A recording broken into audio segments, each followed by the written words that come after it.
Hey everyone, welcome back to our channel. Today I will teach you some useful phrasal verbs with the word get to help your English sound more natural. Phrasal verbs are common in everyday conversations, but they can be confusing because they often have multiple meanings. Don't worry, I'll explain each one clearly and give simple examples so you can use them confidently. Learning these will make your English more lively and you'll understand native speakers better. So, let's get started with the first one, get up. Our first phrasal verb is get up, which means to rise from bed in the morning. It's one of the first things we do each day, so it's very useful to know. Let me show you 3 ways to use this in conversation. First example is, I get up at 6:30. This shows you how to talk about your daily routine and what time you wake up. The next example is, I find it hard to get up on weekends. This expresses difficulty with waking up, which is common when your routine changes. And here is the third example. What time do you usually get up? This is a great question to ask someone about their morning habits. Our second phrasal verb is get over, and this phrase is about recovering from something, whether it's an illness, disappointment, or a sad event. I'll give you 3 practical examples to help you understand better. First example is, it took me a week to get over the flu. This shows how to talk about recovering from physical illness and the time it takes to feel better. The next example is, it's hard to get over losing a loved one, but time helps. This expresses emotional recovery from difficult life events. And here is the third example. I can't get over how beautiful this place is. This shows surprise or amazement about something impressive. Our third phrasal verb is get along, which means to have a good relationship with someone. Let me break this down with some real-life situations. First example is, my sister and I get along very well. This shows how to describe positive family relationships and harmony with relatives. The next example is, do you get along with your coworkers? This is a great question to ask about workplace relationships and social dynamics. And here is the third example. We didn't get along at first, but now we're friends. This describes how relationships can change and improve over time. Our fourth phrasal verb is get in, which generally means to enter a place or vehicle. Here's how you can use this phrase in different contexts. First example is, I get in my car at 8. This shows how to talk about entering vehicles as part of your daily routine. The next example is, I just got in from my trip. This describes arriving home or at a destination after traveling. And here is the third example, please get in the house before it rains. This is useful for giving directions or instructions about entering places. Our fifth phrasal verb is get out, which is the opposite of get in and means to leave or exit a place. Now let me explain 3 situations where you'll use this phrase regularly.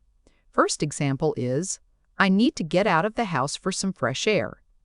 This shows wanting to leave your current location for a change of environment. The next example is, please get out of the car carefully. This is useful for giving safety instructions when exiting vehicles. And here is the third example. I want to get out of this boring meeting. This expresses the desire to escape from unpleasant situations. Our sixth phrasal verb is get by, which means to manage or survive, especially when things are tough. Let me share 3 common ways people use this expression. First example is, I don't make much money, but I get by. This shows how to express managing financially despite challenges or limitations. The next example is, I can get by with a little help from my friends. This describes accepting support when you're struggling with something. And here is the third example, how do you get by without a car in this city? This is a question about managing daily life without certain conveniences. Our seventh phrasal verb is get around, which has a few meanings. I want to show you 3 different ways this phrase is used in everyday English.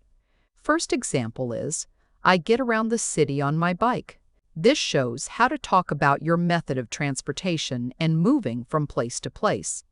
The next example is, how do you get around during the holidays when traffic is bad?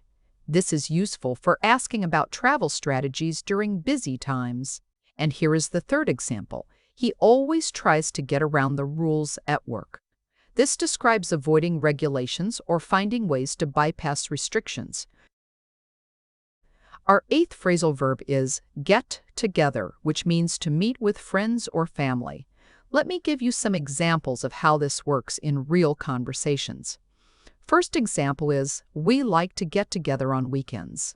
This is perfect for talking about regular social plans and family time. The next example is, let's get together for coffee sometime. This is a casual way to suggest meeting someone. And here is the third example. The whole family gets together every Christmas. This describes traditional gatherings and special occasions. Our ninth phrasal verb is get over with, which means to finish something unpleasant or difficult. Here are 3 ways you might hear this phrase used in everyday situations. First example is, I want to get this project over with. This expresses wanting to complete tasks quickly when they're stressful or boring. The next example is, let's get the meeting over with so we can go home. This shows impatience with mandatory activities.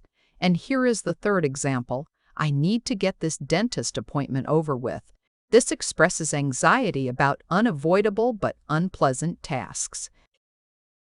Our 10th and final phrasal verb is get back, which means to return to a place or activity. This phrase is incredibly useful in many different contexts. First example is, I need to get back home before dark. This shows returning to familiar places with a time constraint. The next example is, when will you get back from your trip? This is a common question about someone's return from travel. And here is the third example, I should get back to work now. This describes resuming activities after a break or interruption. So, those are 10 very useful phrasal verbs with get. Using these in your daily conversations will help you sound more natural and fluent. Thanks so much for watching. If you enjoyed this video, don't forget to subscribe for more English tips. See you next time.